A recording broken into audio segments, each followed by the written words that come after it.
You know that feeling when you're supposed to be excited about plans, but all you feel is tired. When someone asks a simple question and your mind goes blank, not because you don't care, but because something inside you just hesitates. Here's what most people get wrong. It's not about hating people, it's about something far more complex that lives beneath the surface. The weight of reading every room, some minds work differently. While most people walk into a room and see faces, certain individuals see everything else. The micro-expression that flashed across someone's face. The shift in vocal tone mid-sentence. The tension hiding behind a polite smile. Their brain processes social environments like a supercomputer analyzing data streams. And here's the thing nobody talks about, that processing power comes at a cost. Imagine your mind running 100 calculations per conversation while everyone else runs 10. You're not choosing to analyze, your brain simply can't stop. By the end of a normal social interaction, you've burned through energy most people don't even know exists. This is an introversion. This is emotional overstimulation. And it changes how you experience the entire world. The exhaustion nobody sees. People who crave distance aren't running from connection. They're managing an invisible workload.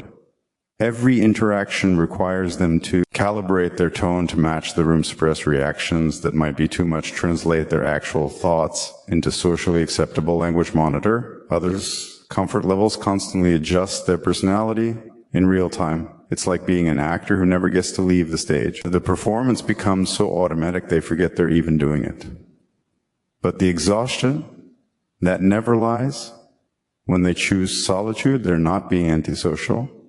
They're finally letting their shoulders drop after holding them tense all day. The safety of distance here is a truth that cuts deep. Some people learned early that closeness comes with conditions. Maybe they shared something honest and watched it get used against them later. Maybe their enthusiasm got mocked, so they learned to dim their light. Maybe they trusted someone who rewarded that trust with betrayal, not dramatic, just small enough to leave a scar nobody else could see.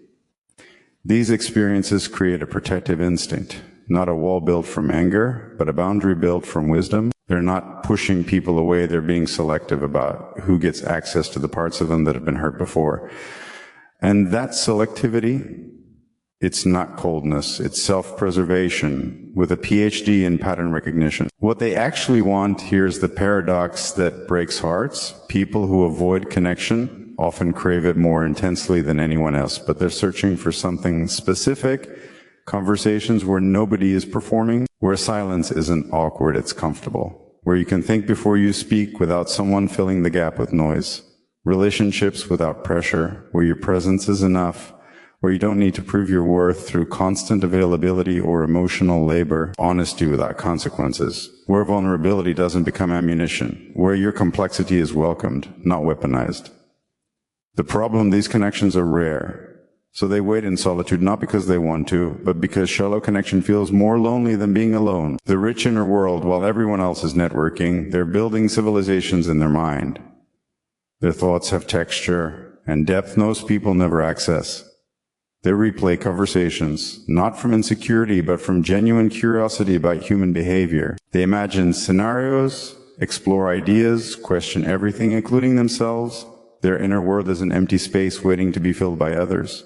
It's a fully furnished universe with its own logic, beauty, and meaning. When someone interrupts this world with surface-level small talk, it's not that they're being rude, it's that you're asking them to abandon something profound for something hollow.